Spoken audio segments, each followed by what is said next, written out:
کمیم ولی همه یک آرزو داریم.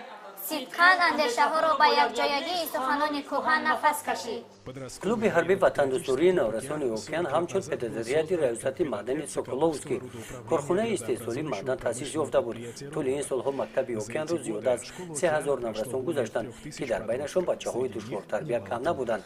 521, 522, 523, 524, 525. همسالا به کلوب از 60 تا 90 نفر بچه‌ها و دختران سنی از 12 تا 18 ساله می‌آیند. همه آنها آمادگی غواصی، پاراشوتی، قدم‌زنی، تیربارانی تاکتیکی را می‌گذارند. با مسافه کلان می‌دوند.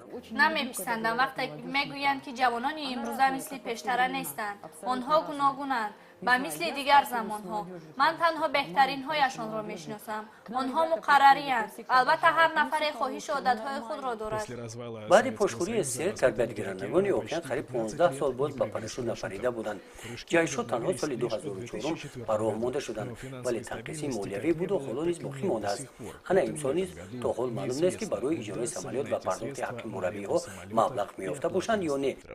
Если важно это для каждого ребенка, важно для родителей, то понятно, что это важно для города, для страны, для мира. Всего это важно, потому что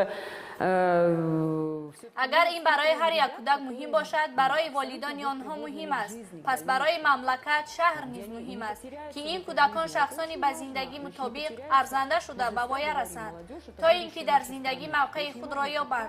و خیلی مهم است که جوانان ما چگونه میشوند پرطاقت، کاردان، دلسوز. Что мы большой вклад вносим в того, чтобы эта молодежь была мобильная, чтобы эта молодежь была выносливая, предприимчивая, отзывчивая, добрая. اگر شما سرگذشت عجیبی خود را دارید یا به قهرمانان این برنامه کمک رساندن می‌خواهید، پس به سراغ الکترونی ما alao.kz نویسید.